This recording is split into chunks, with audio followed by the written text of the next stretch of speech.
Warm welcome to this special episode of ETGovernment's Digital India Leadership Series. My name is Anoop Verma. Today, our guest for this special episode is Dr. Rajesh Kumar Mishra.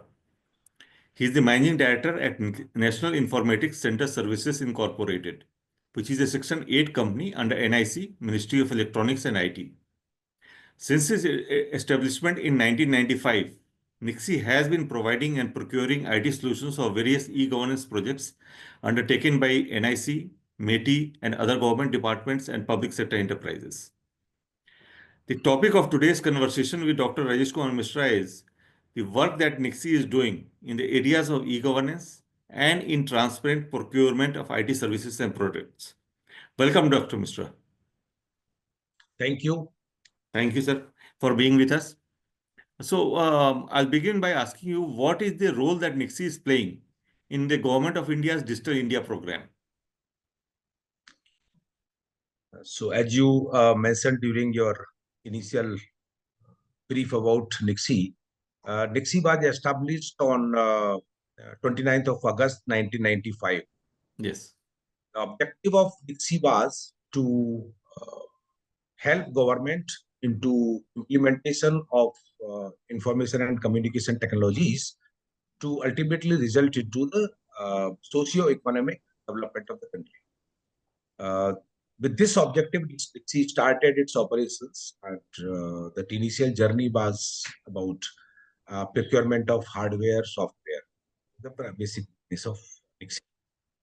NICSI's mandate, as far as that funding services to these user departments are, these are central ministries, departments, its associated organizations, in a way that any organization which is financially supported by Government of India, then CPSEs and the state governments. This is the whole span. The beauty of NICSI is basically that it is technically supported by National Informatics Centre and the mentorship of Ministry of Electronics and IT. So this makes NICSI unique. Now, because its inception is for socio-economic development, it is a not-for-profit organization.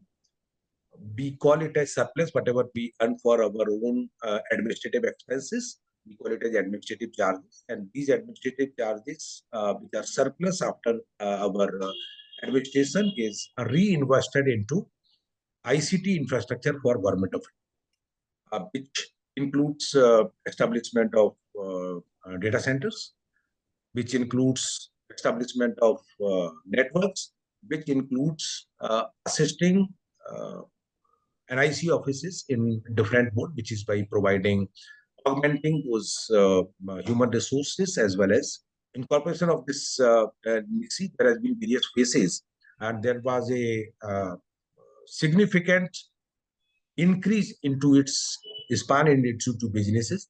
It was after Digital India program. So responsibility of NICSI increased manifold after Digital India program, and all that software or the related applications, solutioning, infrastructure, capacity building, these are the areas in which NICSI has been working. Till now, NICSI has executed more than 25,000 projects for its users, which are solely from these categories, that is central ministries, departments, states, and PSUs. The few key projects in the name of NICSI, which can be mentioning over here. This is about immigration services, in the form of IBFRT. So IBFRT is one of the projects NICSI is carrying out. Is the implementation agency. E-passport. This is again a mission board project being implemented by NICSI as indicator. Then if we see that IRED is another project which is about helping those road accident victims, which includes multiple stakeholders, the key stakeholders being health, road safety, NHAI, insurance companies, state governments, and the police. So this also contributes to the citizen service. There are many other projects, which is one of them is recently completed is for Ministry of Home Affairs. That is about emergency response system, as ICER project, which we recently completed by NICSI. Digital India program mandates that development of infrastructure also. So we talk about the infrastructure front. We have got national data centers. These are in place. National cloud, it is NGC. NGC is in place. NKN is one of the big projects which is in terms of infrastructure, which establishes network. Not only that, this is a project which is research based and getting connected to other central institutes along with these administration, as well as those foreign research institutes. So, as you pointed out, one of the mandates of NICSI is to promote use of digital technologies in government and the public sector units. I think the government e-marketplace has been quite successful in improving the procurement services. So, what is the role that NICSI has played in GEM? Need to go back and see that historically what has been happening is basically all the ICT related equipments for use by these government departments for rendering both the citizen services as well as B2G services were procured by NIC. NIC used to carry out empanelments for the process, for making that procurement process smooth, faster, as well as cost effective. So, because that once the empanelments are carried out, our empaneled agencies, whether it is in the form of hardware, software, solutioning, and services. So, looking at the volume, they pass on this advantage to us. So, which is ultimately resulting into economic solution for the government. Later in 1995, NICSI was established. NICSI adopted these empanelments, and the empanelment process was carried out, which is multi-dimensional as far as the procurement.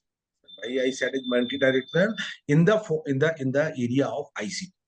So I can say that to best of my understanding, NICSI has been the organization which procures ICT equipment, ICT services, ICT solutions for government departments in a variety of cases. So when you are talking about variety, means there are multiple type of cases which are for procurement, which are being dealt by. So we are carrying out with this business with these empanelment. When the GEM services was started, GEM we cooperated with the GEM and to provide them what type of various input is possible for catering to the government procurements in the area of AC. This is how basically that multiple consignees, procurement of hardware with the long-term AMCs, network services which need to be procured. So these are the areas where NICSI has contributed or cooperated with GEM for making that system further useful. Nonetheless, NICSI's function as far as the procurement part is concerned, this is into in the form of trading. We call it as trading, means we are buying on behalf of government departments, ministries, and organizations. So we carry out the procurement based on requirements from these ministries, departments, the funds being provided by the ministries and departments, and then we place the orders and carry out.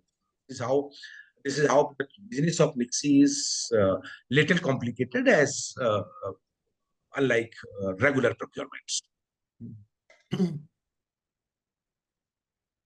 One of the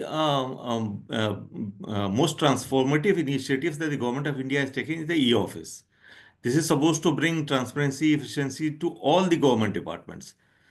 So, how has NICSI contributed towards this initiative? And Uh, what is the status of this initiative currently? Is it fully implemented or more work needs to be done? okay. So,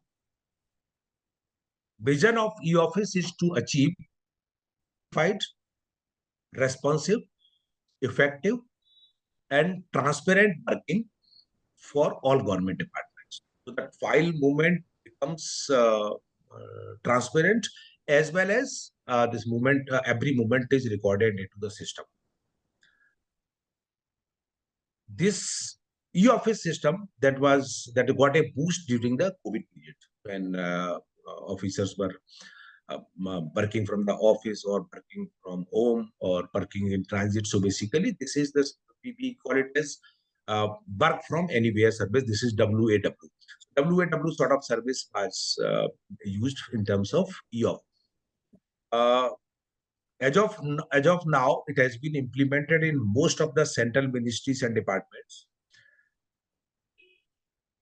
organizations under central ministries and departments.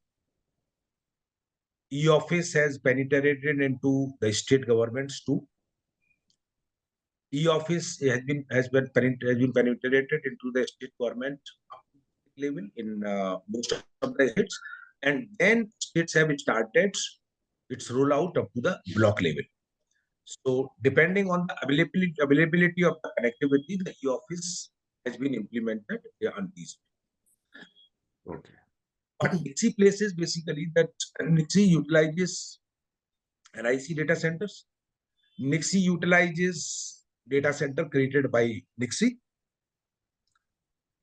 and wherever required, NICSI has tied up with the other organizations also. For example, when we're talking about e-office, so Railtel and CSC are the two organizations whose data center services are also used by NICSI for its users.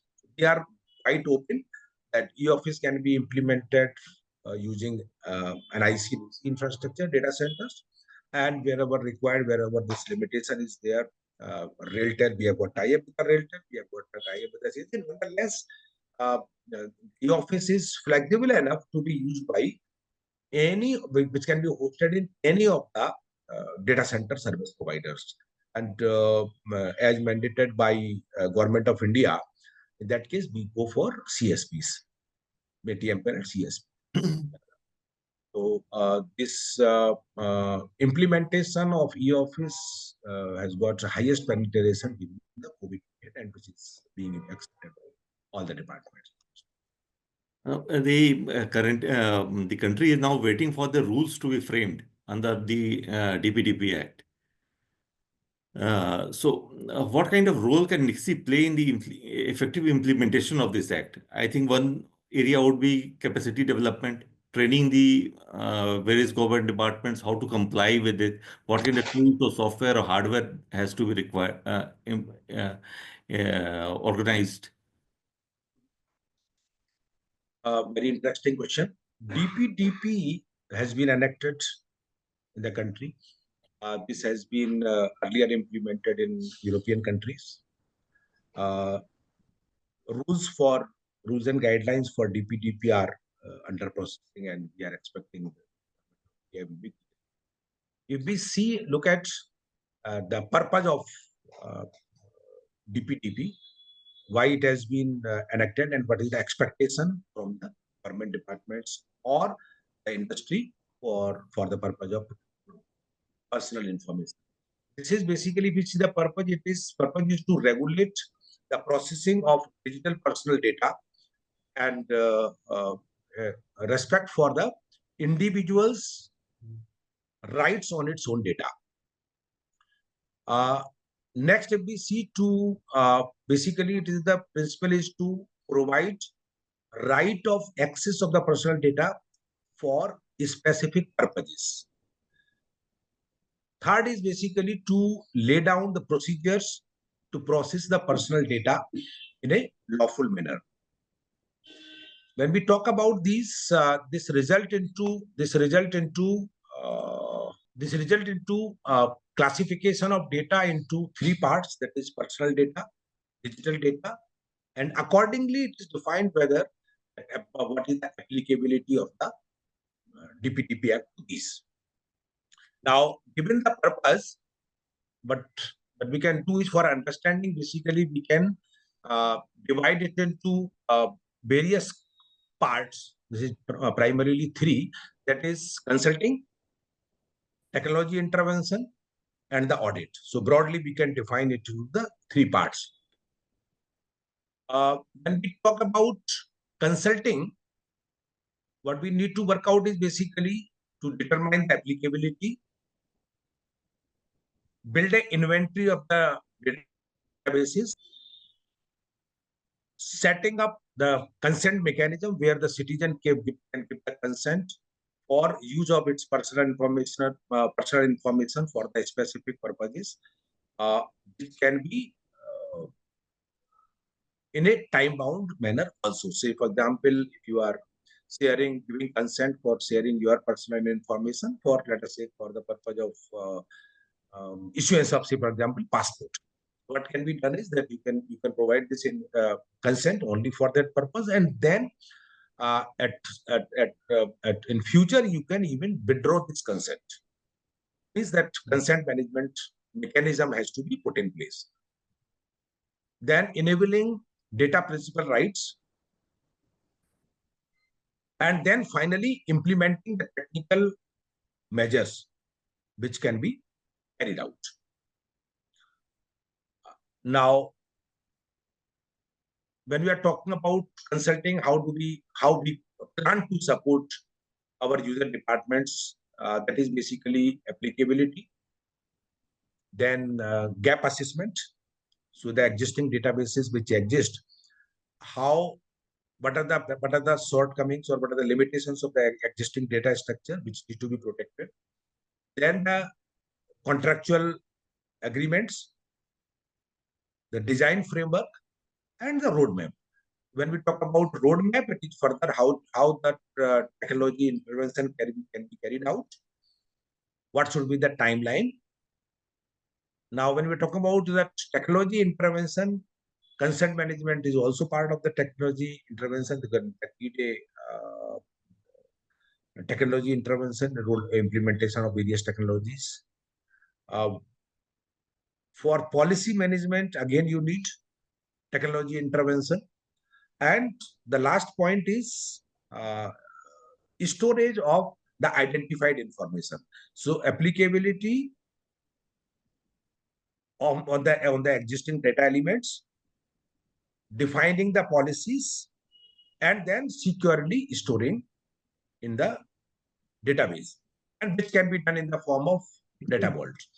Once the technology intervention has been carried out, there is a requirement of auditing the setup. So whether the technology intervention which has been carried out, whether it meets the compliances of DPDP Act or not, that audit has to be carried out. It means there has to be some agency, some employed agencies which will carry out the audit.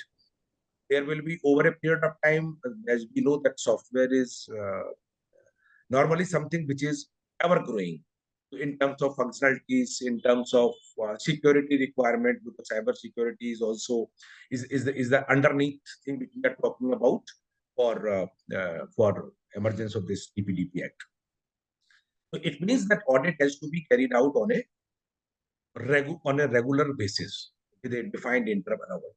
This completes the complete cycle of implementation of DPDP by various organizations. Now, looking at these requirements, how NICSI is planning for creating a vertical within NICSI for consulting. NICSI is planning to establish a platform for technology intervention, and NICSI is planning to onboard third-party eligible auditors who will carry it out this way. It means that NICSI is planning to work in all these directions so that we can cater to forthcoming requirements of our user ministries. One of the mandates of NICSI is also to provide capacity building. Since it's a organization with a lot of technology experts, and you are already procuring and providing IT services and hardware services, so the training can also be provided to various government departments. So how do you see the role that NICSI is playing in this area? Capacity building is, as you mentioned, this plays an important role. So NICSI has been into capacity building since its inception. The only thing is that areas of capacity building have been changing. Whenever there is a technical change, technical upgradation, emergence of new technology, the capacity building is required for developers. Whenever we are talking about changes in the software, changes in the policies of the for the respective system, respective platform, capacity building is. Whenever there is a change in user, capacity building is required. Whenever there is an induction of any product, capacity building is required. This is basically for making ICT implement is very important to carry out capacity building. Now, NICSI is doing it in three different parts. One is the technology training, which is into the emerging technologies area, IoT, blockchain, and all. NICSI is carrying out capacity building for software developers. NICSI is carried out capacity building for specific product uses. For example, you talked about e-office. So e-office rollout that is effective and timely only because of adequate training which has been provided to rest or to all of its users. Uh, I do not have the exact numbers, but when we talk about the capacity building, there will be more than maybe 20 lakh of end users which have been trained by NICSI directly through NIC, through its empaneled agencies by covering all these means. Now, looking at the emerging threats, cybersecurity is another critical area.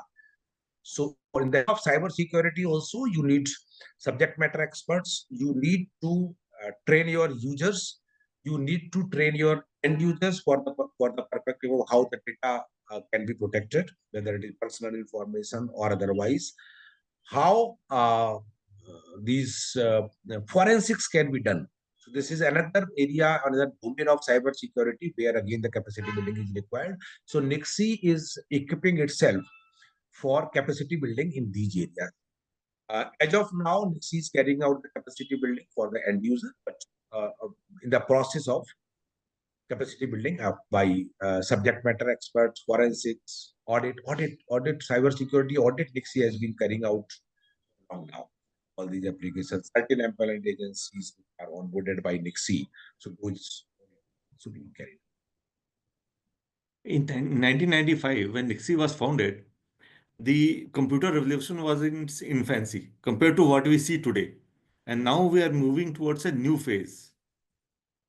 Emerging technologies like AI, you mentioned, blockchain, machine learning, hybrid cloud, all these are coming.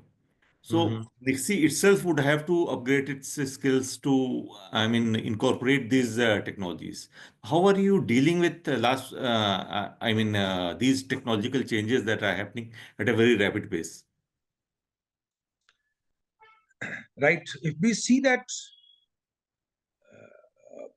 induction of IT in primarily in citizen services, this has exponentially grown from let us say 1995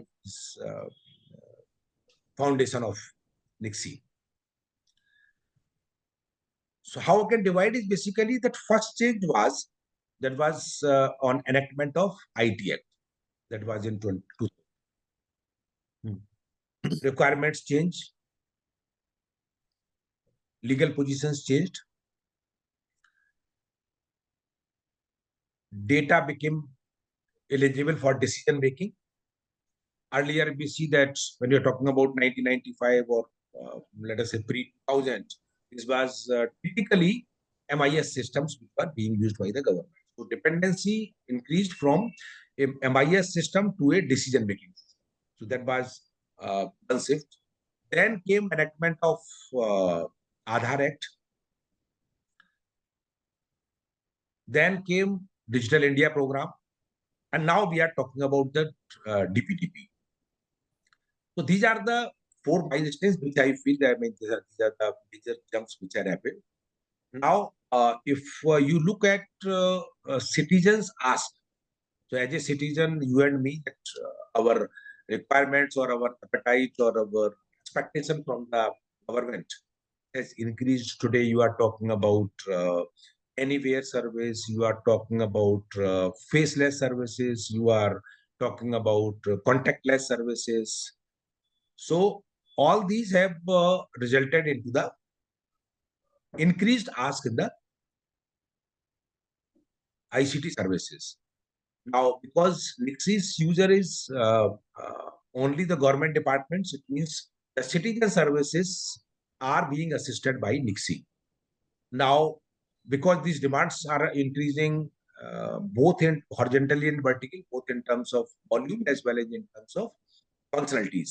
So now it has become very important that these emerging technologies are inducted into this decision process, where it can assist governments policy planning.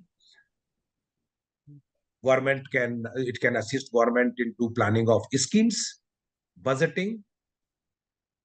It can help government in planning for development in the area of say education, health. You name the sector, and then you will see that there is a scheme. Now, earlier there was a time when we talked about the decision making means collection of data. Then we talked about data analytics, or which results into the dashboards, development of dashboards. Now, this is also not sufficient. So now you are looking to further deep down. Then it is how basically that AI is being introduced. Then came about security and consistency of data. So there is a usage of blockchain. You are talking about machine learning. You are talking about IoT. So these are the typically these are the areas which need to be worked upon and inducted into the government applications, both citizen centric and government centric for the purpose of policy making. Now, how NICSI can assist governments in this is recently NICSI has established a center called AI Medha.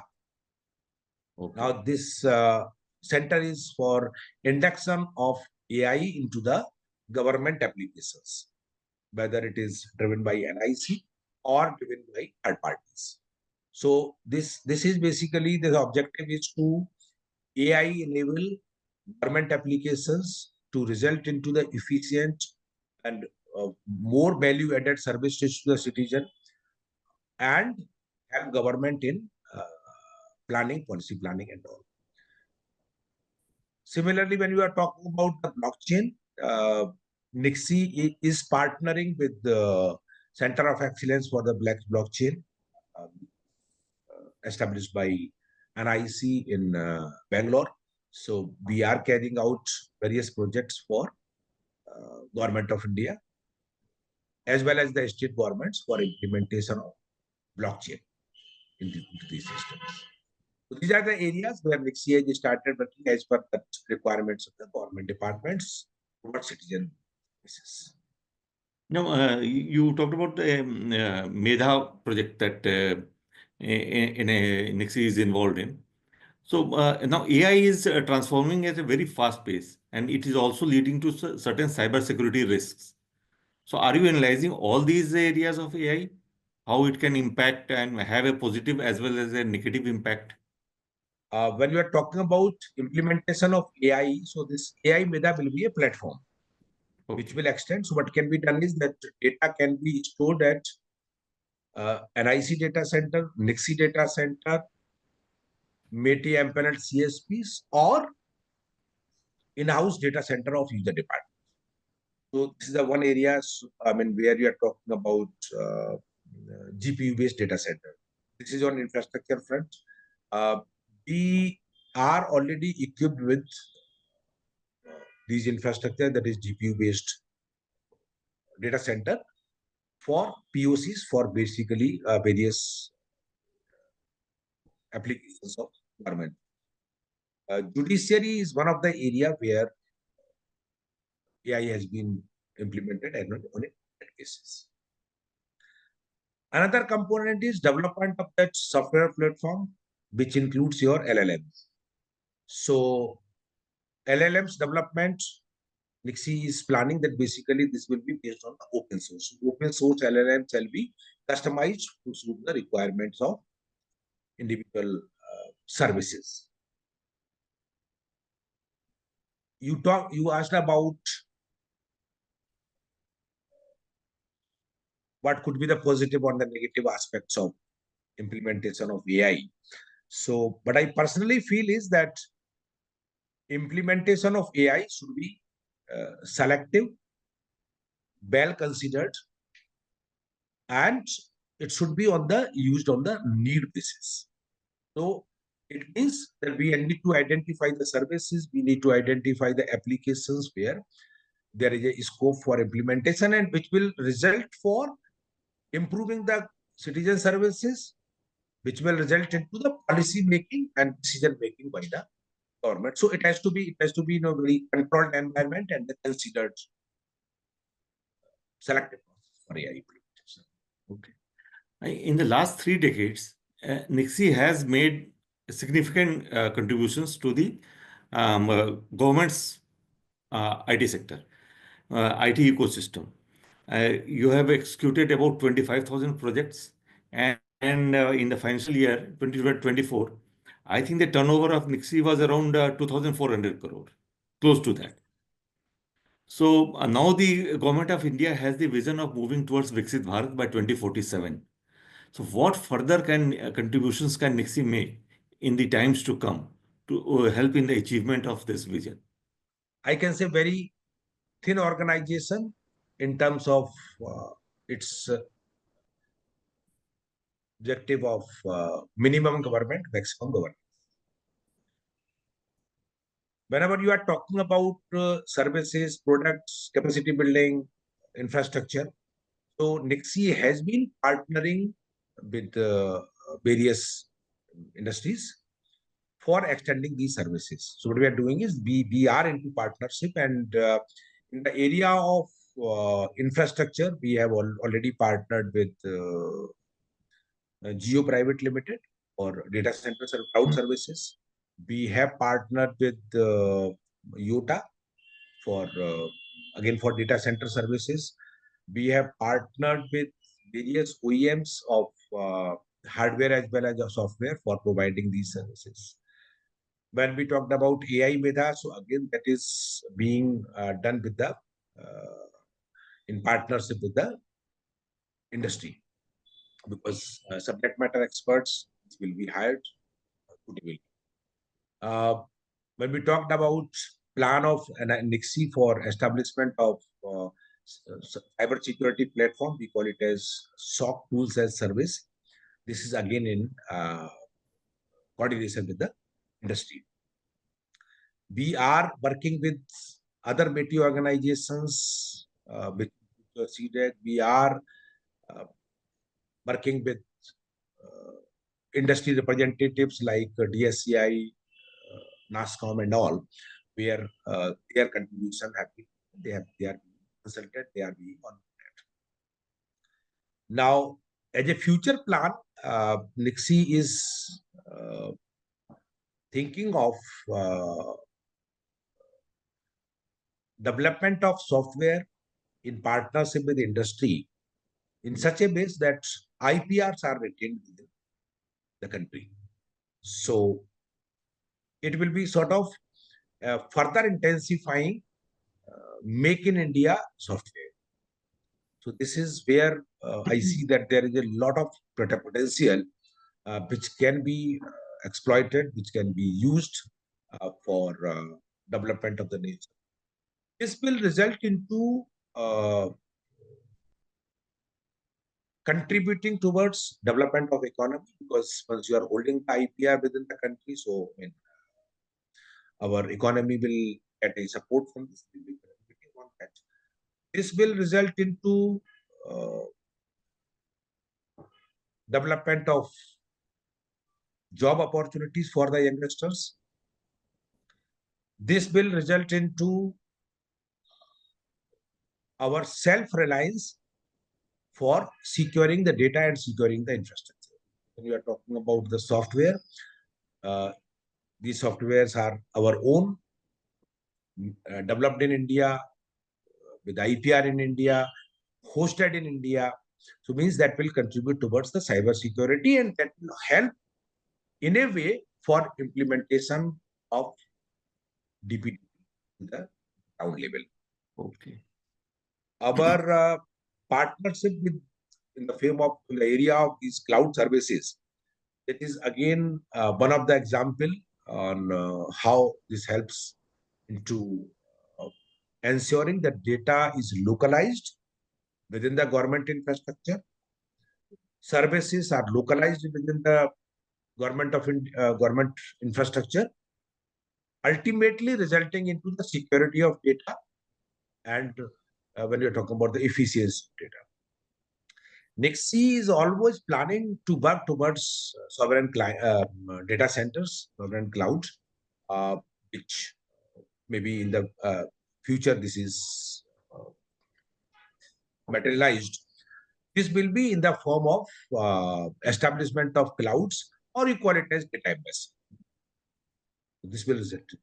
Thank you, Dr. Mishra. It's very enlightening to hear about the way NICSI is partnering with private organizations to further improve the electronics and IT ecosystem in the country, especially for the government space. Thank you, Anoopji, and thank you, ET, for giving me this opportunity. Thank you very much. Thank you.